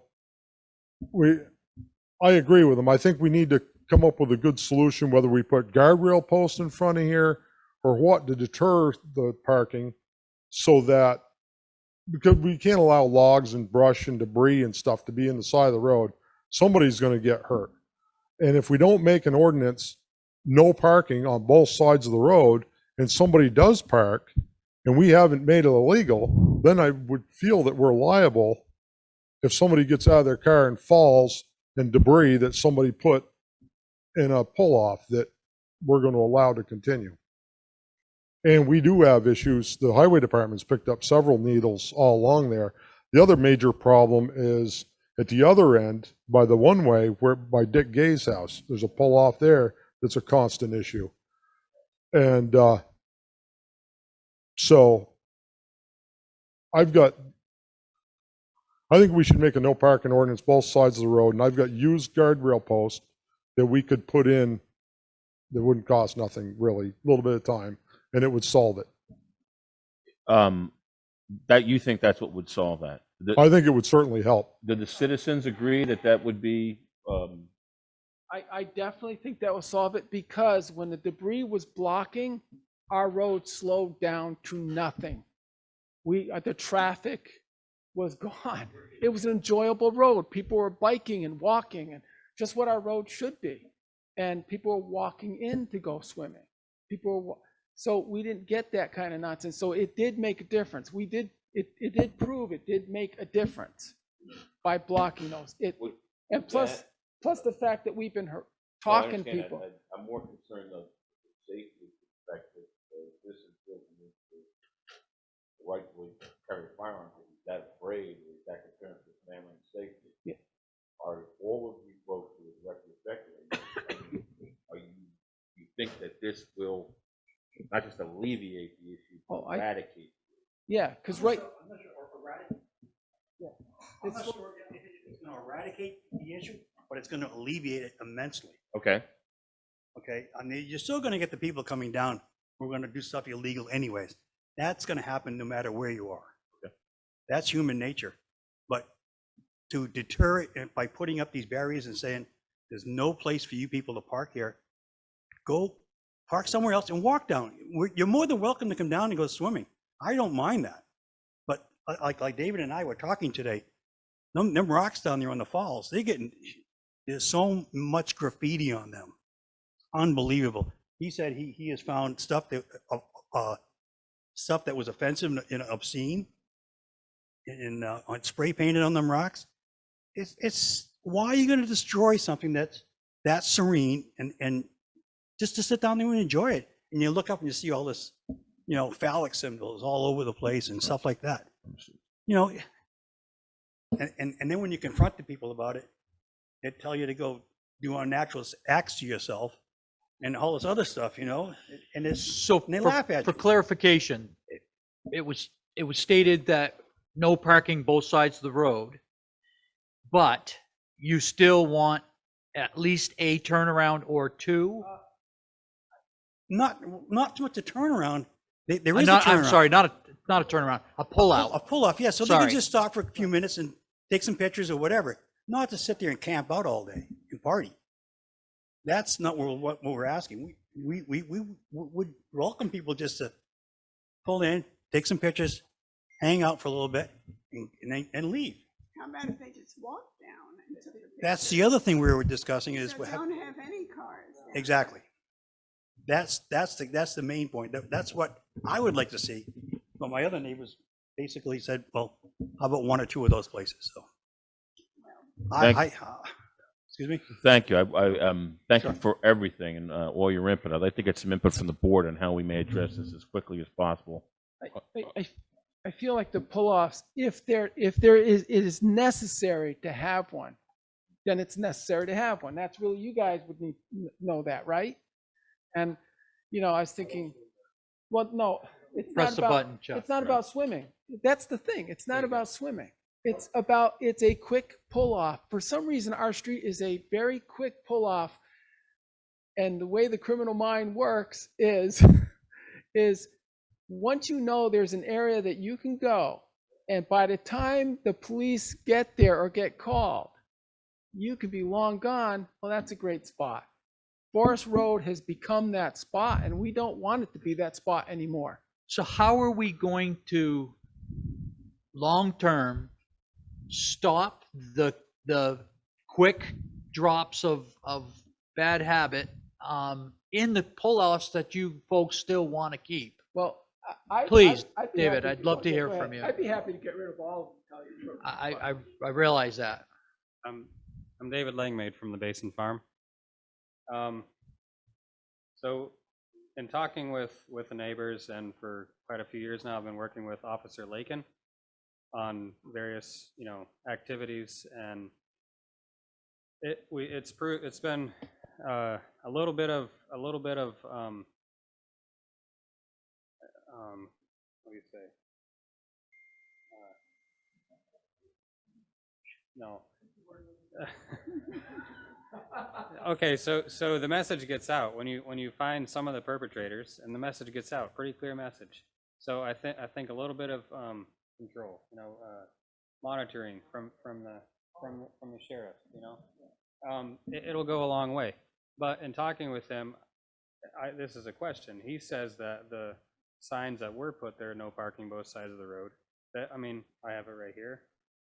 I don't know if this was a town ordinance. It's from the town records. It is. July 13th, 2005.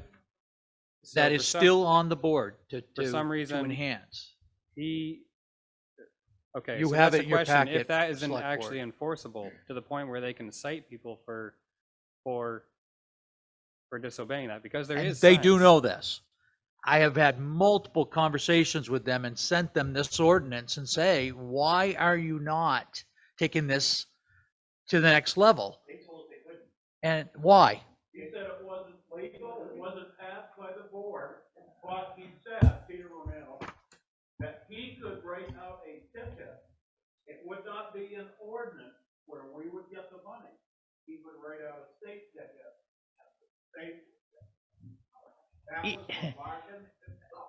And that doesn't make sense. We have an ordinance. We have an ordinance that they can enforce, and we've had this, as you guys know, they're not down there just because they love Forest Road. They're down there because I'm calling them daily. When I get a complaint, I call. And when I see them, I call them to the point of, why are you not hitting Forest Road 3 and 4 times in your shift? Well, they've got other roads they have to maintain, so, but they're supposed to be monitoring that severely, and I'm not getting the input back, as you're not getting the input back of what they're doing. The only time we got true evidence, and then we had true actual arrests, was when we put the cameras out, and that was with Paul. I'm drawing a blank his last name, and he literally set the cameras up, and we found that 2 people from Keene and 2 people from Bellows Falls. Yes, that's correct. Yeah. Yes. Yeah.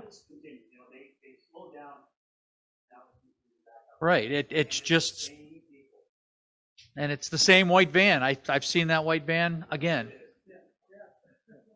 So, New Hampshire plates. It sounds Yeah, like we really need an ordinance and physical. Which we Yeah. do. But, Physical barrier, but I mean, like. we should enhance it. We should definitely update it.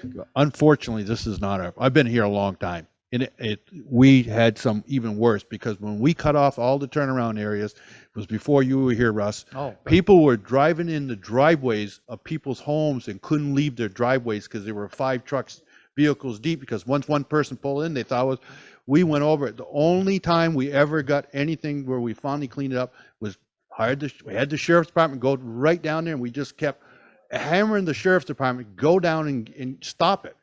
And it worked. And within the next couple of years, it actually slowed down real well. But now we're right back. So it's not just the pull off, because these people were so bad, they will start pulling in your driveway and leaving their car in the driveway.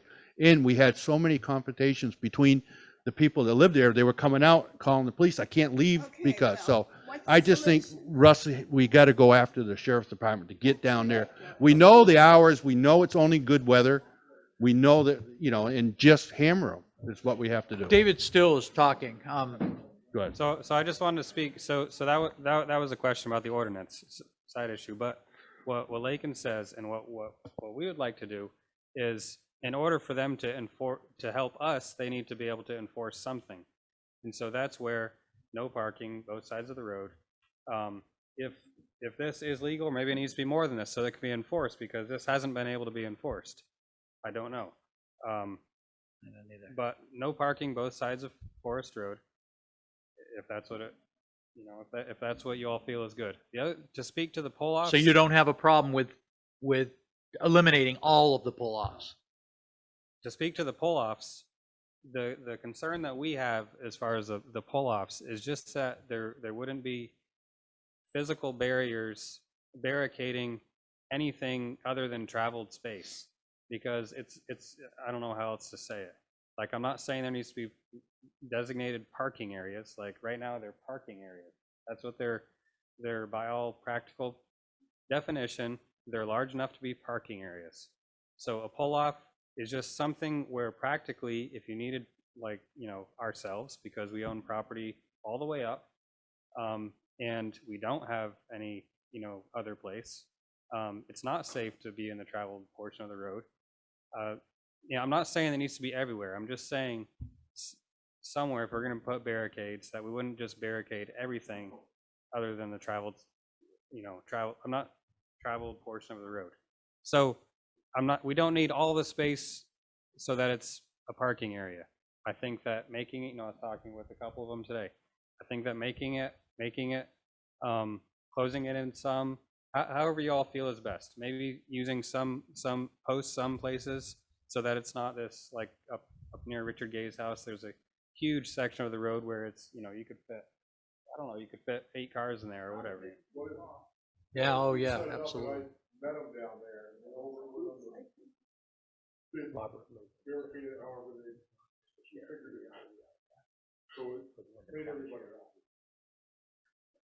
Or just bringing the dirt, dumping dirt, bringing the dirt. I still think, but Chuck, I still think you need to have the sheriff's department involved. Yeah, no. Because the sheriff's department, if they're against it, they're not going to come down and enforce it. But if we actually ask the sheriff's department to, listen, let's go down, let's have a meeting with you and Russ, let's look at it. because maybe the sheriff's department will come up with even a different idea, but we need them on board. Oh, I agree. I Yeah. was just talking Yeah. about barricading off, Yeah. pull-offs. However, the only thing I do not like about dirt is it doesn't let water go through it. If I put a post up, road water can drain through it and not cause any kind of erosion issue. That's the only reason. Okay. Okay. The sheriff's department did come down a few months back, well, actually last summer, towards the end of last summer, and put down signs, Windham County signs, the sheriff's department, no parking. They put them all up and down the road. And what happens is they were just pounded in the ground. A lot of them ended up over the bank, down in the river, and stuff like that, or into the woods. But there's still some there. And the people just ignore them. I mean, today there was a couple, there was 3 people that pulled up into the area by my house. And I asked them, I says, can you read the sign right there? What's it say? It says no parking, right? Oh, we're just going to be here for like 10, 15 minutes. But it says no parking. And it's like, Well, I think this should be high on our list. Absolutely. Something to do. So to immediately begin that, thank you everyone for your input. I also just want to apologize if there was not proper notice for this meeting tonight. I take full responsibility on behalf of the board and apologize to any member of the public who felt that because of that they weren't going to be here. And I'm really sorry. That's never our intent to do anything like that. But I understand that they were affected, and I do apologize. That being said, Peter, you got comments? Peter's back again. Okay. I would like to see the no parking on both sides. And up but where Richard Gay is, there's one big pull-off and one small one. And when Colby's lived there, he took brush all the time from his land and filled in because they tried to make a pull-off there. And when Colby's house got burnt down, and then Richard Gay bought it, it started getting bigger and bigger and bigger again. And I've seen people sitting there shooting heroin up, stuff in their mouth, All right. Well, sitting on the hood of the car, smoking their pot. you've made. Like they can come down here from Bellows Falls or I wherever. think we've heard everything. You've that- heard about it's everything horrible, tonight. Horrible. Yeah, it's really bad down there. Yeah. And I have a gun too. I've always had a gun. I Well, used to be a police we hope officer. you're not going to be shooting anybody. No parking sign. No parking the whole road, and I don't want to pull off or a turnout, really. And if Chuck comes down there for your discussion and meets with everybody, gets an idea of how this could work structurally, make folks more confident and safe, would that work? Well, you got to. Okay. And when can we get this ordinance through and some signs put up? So not like next year, can we? No, Can it be in, like say July 30th or before the summer's over? The signs and it filled in if you got the time, Chuck. With your new case that we bought for you today. No, I will be out of the area until next Wednesday. Leave at 3 o'clock tomorrow morning. I'll be back Wednesday morning. So anytime after that, even if it's easier on a Saturday, it doesn't matter to me. What we can do is Chuck and I will get together about a time that works for us. We'll post it for you folks. I'm going to call 2 or 3 of you and let you guys hit everybody else. All right? That's just, for ease of getting it done. But we will have a meeting on site. I'd also like to make, or someone to make a motion, that we have a action memo created for our sheriff to address this issue as well and to be more present to give our taxpayers much more confidence than they have now that they're not only accessible but at least getting down there. I know you're making the calls, Russ. This isn't the only thing we've had a problem with the sheriff, as everybody knows. So we are paying for it. Could you find out what he just said that the sheriffs actually went down and put signs on? I never heard of that last year. They So- did. They're the little The little tiny one? things So that- they must know that. They're bright orange signs. Yeah, but they're also the little ones. I never heard. A ton of those. Down there. Really? And Yeah. at the end of last year, in November, I took them all down and I stored them in my shed, and I gave them to a neighbor, and we put them all back up again. So we saved them from the plows knocking them over, and they're back up again, thanks to me. Well, thank you very much. They're back up this year. Thank you. Okay. Any further discussion? We have an action plan. Yes. Okay? Yes. Any other comment from the leader? Everything's fine. One thing with the sheriff's department that was wonderful. Okay. She came out. Jess Fellows. Jessica. Like I said, unfortunately, with the altercation, it's, get her out there, which is frustrating, but she came out and actually packed and right away. So I'm giving the sheriff's department a lot of credit for, stepping up like they did. They did. Sergeant Fletcher. Okay. Sergeant Fletcher. Fellows. Fellows, I'm sorry, yeah. Okay, so we have our marching orders. And I'm sure we expect to hear from you if this does not go the way you expected. Yeah. Okay. Any, Toby? No, I'm ready to do the dog license. Okay. No further comment from the public? We can move on? Thank you, everyone. Dog license. In your packet, you have the ordinance that the clerks are to notify the select board every year about dogs that are not registered. And as you can see, there is a slew of them.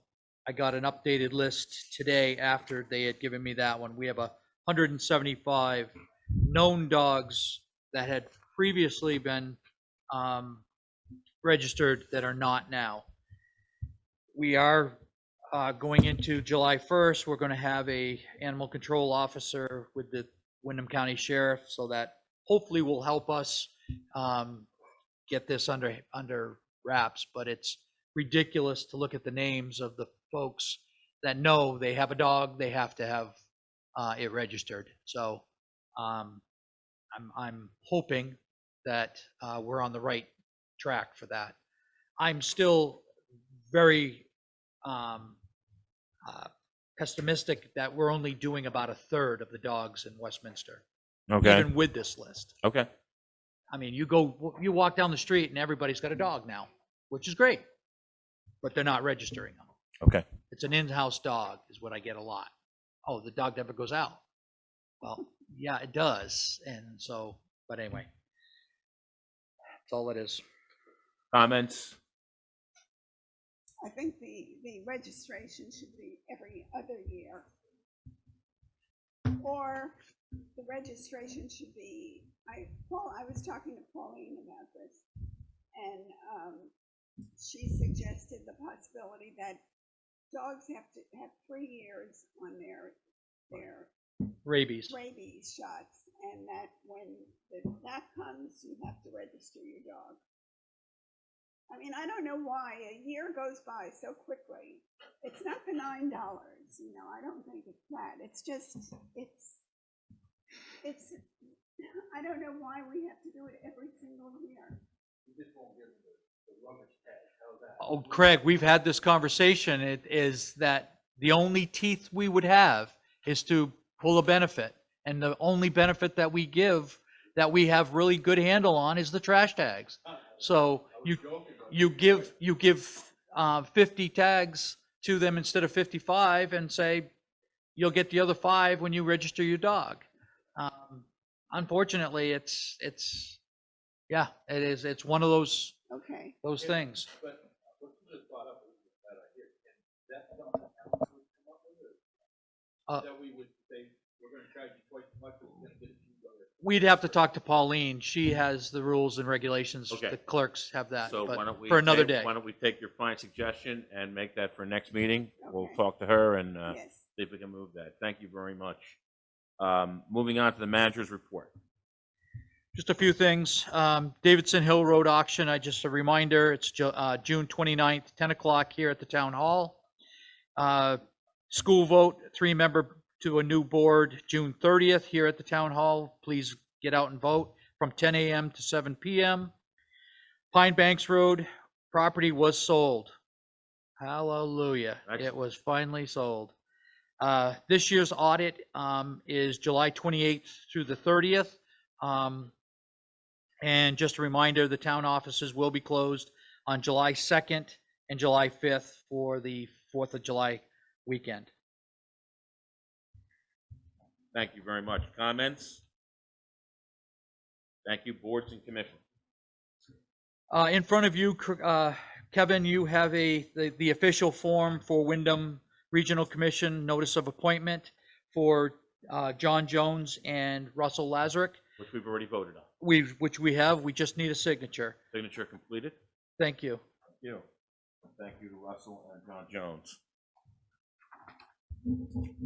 I'll send that in tomorrow, and you'll get your packet for the next meeting shortly, Russ. Thank you. Anything else on boards and commissions? I don't have anything else. Other business? In your packet, the fire district has asked for input to their problem with getting a grant with the Hold Harmless and pilot funding. I have, through talking with Kevin, I went to VLCT, and their comment was that you can't do that this year. For the official, have the state pay them their portions because the taxpayers have voted the amounts. We could, and I will be in touch with Katie Dearborn and find out if separate checks would help the cause, or if it's just going to confuse the cause, for them to show that they are actually receiving their portion of those two units. So it's an ongoing thing. The Prudential Committee is going to meet with you, your board, on July 28th at your regular scheduled meeting. They're going to come and talk to you about this. Next meeting, I'll have more information for you so that you'll be ready to discuss the ins and outs of how this can happen, get what they need, and still not put a undue burden on them with financial obligations. Because right now we are taking that obligation for them, and we just don't want to dump it on them and not have a good solution to it. And I appreciate all that. And obviously the main issue here is to make sure that our fire department gets that truck, which they so importantly need, and the town needs to get that to them. So whatever's here that's slowing this process up, the objective is to fix it. And I was talking to Russ, and to get everybody at least in writing as to where we need to be to get this as fixed as quickly as possible, so we know where everybody stands and what we're supposed to be doing to get the quickest possible solution. Correct? Correct. Okay. Absolutely. Any comments or issues on that further as we move that forward and get ready to meet with the good folks at the Prudential Committee? Okay. Do you have a comment, Russ? Yeah, just a request. I'm assuming this is now going to be the location for the select board meeting. Can we look at the layout here? It's really difficult for the people that are behind this case to be looking at backs of people's heads. I don't know if these can be moved at all, or some better way to do a layout here, because we're having trouble hearing here, backs of people's heads. So if we can look at the layout here at all. As we all know, we had the configuration of the two tables were side by side, and the board sat there, the public sat over here. Are you all comfortable now with placing the two tables together and having all five of you sit together? Oh, yeah, absolutely. Okay, because what we tried to do is a little combination of everything. No, yeah, I understand. Separating everyone for protection. Yeah. We're trying to do the best we can with that. And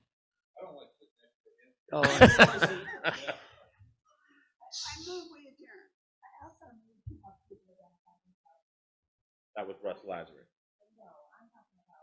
Oh, all the other folks. I didn't honestly know that so many people were coming. Okay. I will definitely have that.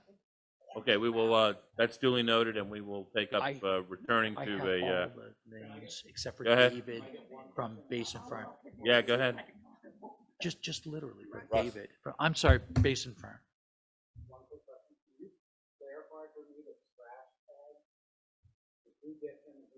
Okay. Two different people asked me about trash tags that have rental properties that aren't paying trash tags. Okay. I caretake for a rental property that does get trash tags. Okay. I just don't want to tell people the wrong information.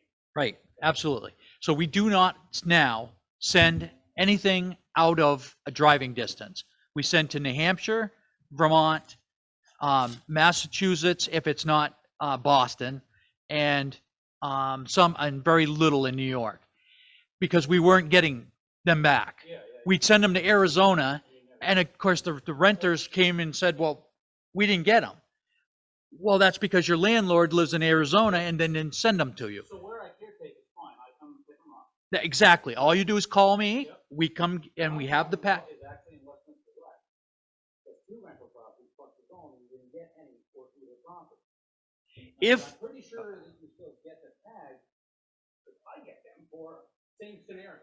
if they're on one parcel, one home, they get tags. If these two apartment buildings are on the same parcel, they do not get two parcels. They get one packet. So not an apartment building, but it is two houses and it's one actual piece. So they only get one packet. So that may be. We've had a lot of new, we've had a lot of new people come in, and unfortunately, no, but I'm just saying, please have them call me. I mean, we have a list. He was going to today, and so I'm at. Yes, and this hasn't changed. It's still the exact same sequence, except we stopped sending them to East Overshoe because we never got them back. They were not given back to the people that needed them. Okay, clear? Okay, thank you, sir.